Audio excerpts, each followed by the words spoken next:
안녕하세요. 정치 한류 해외 반응을 소개하는 정말 치명적인 클래스 정치 클래스 TV입니다. 오늘은 한국 문화의 K-드라마 속 비유란 제목의 글이 해외 토론 게시판 레딧에 올라왔는데 이 게시글과 이 게시글에 달린 해외 네티즌 반응까지 살펴보겠습니다. K-드라마가 붐을 일으키고 있는 가운데 한국을 접하지 못한 외국인들은 드라마를 통해서 간접적으로 한국 문화를 배우게 됩니다. 어느 한 네티즌이 K-드라마 한국 문화는 정말 같을까라는 질문을 올렸는데 지금부터 그 게시글을 살펴보겠습니다. 한국인이 아닌 사람으로서 1년 넘게 한국 드라마를 보다 보니 드라마에 나오는 장면 묘사들이 얼마나 진실된 것인지 궁금해졌습니다. 재벌과 평사원이 사랑에 빠지는 그런 클리셰를 말하는 것이 아니라 문화와 관련된 모든 드라마 장면에 대해 이야기하는 것입니다. 예를 들면 극중 배우들이 미국으로 유학을 떠나는 장면들이 있습니다. 한국 젊은 사람들 중에 미국으로 유학을 떠나는 비율이 실제로도 그렇게 높을까? 미국 문화에 대한 동경 같은 것이 있는 것 같다는 느낌이 들었습니다. 그리고 또 하나 응답하라 1988에서 보면 성희 같은 두 집안 자식들이 연애를 하는데 부모가 반대합니다. 김씨와 김씨의 만남이었는데 부모의 반응이 유쾌하지 않았습니다. 그건 왜 그런 것인지 누군가 아는 사람이 있습니까? 다시 말하자면 드라마에 나온 것들이 실제로 한국 문화와 얼마나 관련되어 있는지 사실인지 아닌지 궁금합니다. 다음은 이 게시글에 달린 해외 네티즌 반응입니다. 퇴근 후에 동료들과 저녁 식사, 회식, 특히 술을 많이 먹는 자리, 나라면 퇴근하고 집에 가서 쉬고 싶을 것 같은데 너무 힘들 것 같다. 그래도 사내 맞선에 나온 회식 장면은 재밌었다.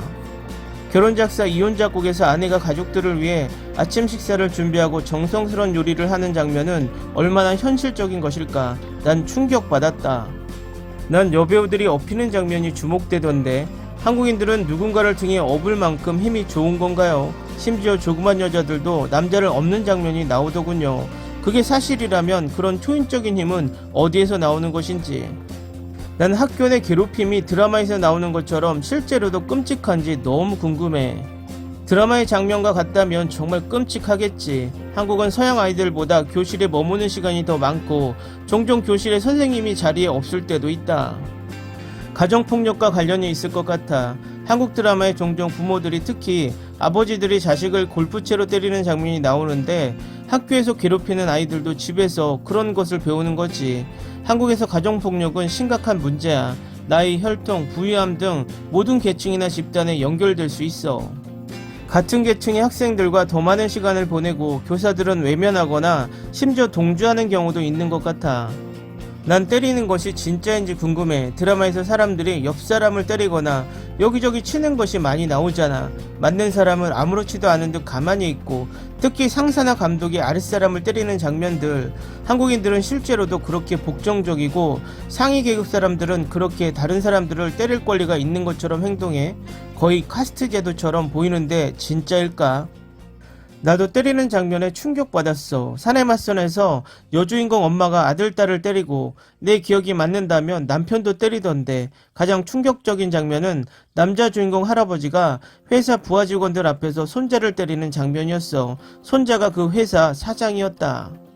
모든 등장인물들이 똑같은 브랜드를 사용하고 똑같은 핸드폰 모델을 사용하는 장면은 완전 사실이 아니지. 남자 주인공은 삼성 갤럭시 폴드, 여자 주인공은 삼성 갤럭시 플립, 나이 많은 캐릭터는 삼성 갤럭시 22. 삼성 폴드는 남자를, 플립은 여자를 겨냥해 마케팅하는 거잖아. 근데 좀 이상할 때가 있어. 돈 많은 캐릭터들도 그 폰을 다 가지고 있으니까. 여자 주인공이 너무 가난해서 옷도 못 사고 밥도 못 먹는데 시중에 나와있는 최고의 핸드폰을 가지고 있지. 누가 생각이나 했겠어.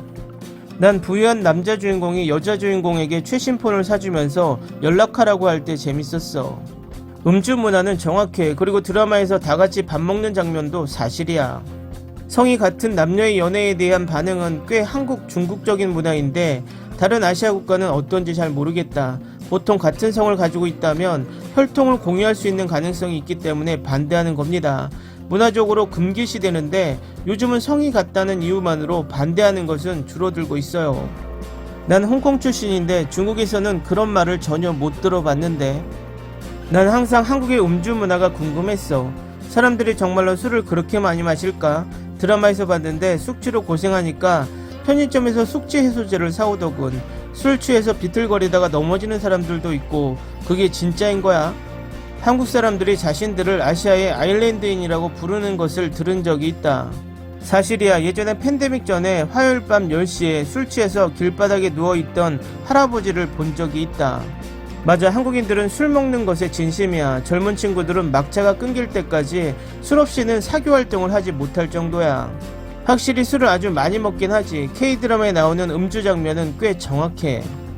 만취 장면은 아이들이 봐도 괜찮고 담배에 불 붙이는 장면은 절대 안 되는 이유는 내가 알기로는 음주 문화는 꽤 정확한 것 같아. 직장 생활에서도 근무가 끝나면 한잔하러 갈 거라는 기대감 같은 것이 있어. 맞아, 나도 한국에서 10년 정도 살았고 한국 남자와 결혼했는데 한국 사람들 술 정말 많이 마셔. 분명 사람마다 다르긴 하지만 일주일 중 어느 때고 밤에 도심에 나가면 취해서 토하는 사람, 싸우는 사람, 해롱되는 사람들을 볼 수 있었을 거야. 한국에서 음주 문화는 엄청나. 자식들의 연애, 결혼, 소개팅에 관여하는 부모, 서양 사람으로서 정말 당황스러워. 싱글이라는 압박감은 느낄 수 있지만 그 문제를 부모가 나서서 해결해야 하는 것인가? 그리고 대부분의 K드라마에서 결혼은 뭔가 재벌이 비즈니스 차원에서 하는 것 같아. 난 캐릭터들이 혼잣말 하는 것, 근데 내 경험에 의하면 한국인들은 실제로 혼잣말을 많이 해. 예를 들어 아 나 추워, 나 아이고 머리 아파, 이런 말들. 실제로 혼잣말을 하는 사람들이 있다고? 사람들이 별자리처럼 혈액형에 대해 얘기하는 것을 몇 번 본 적이 있어. 드라마에서처럼 실제로도 그런 것을 믿는 것일까? 요즘엔 혈액형에서 MBTI로 바뀌었어. 그래서 K-POP 연예인들도 자신의 MBTI가 뭔지 얘기해주고, 심지어 어떤 회사는 지원자들의 MBTI 결과를 요구하고 특정 MBTI는 거절한다더군. 난 한국에서 취직 못할 것 같아. 엄청나게 비싼 가방을 들고 다니는 것. 사실이야. 한국인들은 명품 옷이나 가방에 돈을 쏟아붓고 명품 사려고 카드 대출도 받아. 그리고 특정 디자이너 가방을 가지고 있는 사람들을 사회가 우러러보기도 하지. 안타깝긴 하지만 한 가지 좋은 점은 그런 가방들은 재판매가 가능하기 때문에 투자라고 생각하는 사람들도 있다. 그건 한국 문화를 묘사한 것이 아니라 그냥 부자들 모습을 그린 것 뿐이야. 난 고아에 대한 편견이 실제로도 있는지 궁금해. 그리고 동백꽃 필 무렵에서 본 미혼모와 아이의 모습이 진짜인지도 궁금해. 댓글 반응 잘 보셨나요? 댓글들을 보면 현실과 망상이 공존하는 것이 딱 이 댓글들이 드라마 같습니다. 저도 어릴 적에는 해외에 대한 환상을 많이 가지고 살았습니다. 그 환상은 영화와 드라마가 많이 심어주는 것은 맞습니다. 하지만 해외에 나가서 보고 듣고 경험하다 보면 뭐 다 똑같네란 생각을 어느 순간 하게 됩니다. 문화의 차이는 있지만 인간의 삶은 어딜 가나 다르지 않습니다. 다만 빈부격차나 환경에 따라 그 나라 사람들도 모두 다른 삶을 살고 있다는 것이죠. 물론 드라마가 그 나라의 환경을 설명하지만 모든 것을 정확하게 보여주는 것이 아니라는 것입니다. 한 예로 음주 문화를 예로 들어보자면 제가 예전 싸이월드가 한참 유행할 때 7,000명 회원의 클럽에 클럽장을 한 적이 있습니다. 저도 음주를 그다지 좋아하지 않는 편이라 음주에 관한 편견을 가지고 있었습니다. 그런데 우리나라 사람들이 드라마에 나오는 것처럼 대부분이 음주를 한다는 편견이 깨졌습니다. 7,000명 중 정기 모임을 할 때 보면 60%는 술을 좋아하고 즐겼지만 40% 정도는 아예 마시지 않거나 그렇게 좋아하지 않았습니다. 그래서 항상 1차는 술자리로 시작했지만 2차는 술을 마시는 집단과 마시지 않는 집단으로 나눠서 술을 마시는 집단은 다른 술집으로, 마시지 않는 집단은 당구, 볼링, 영화 관람 등 나눠서 모임을 진행했습니다.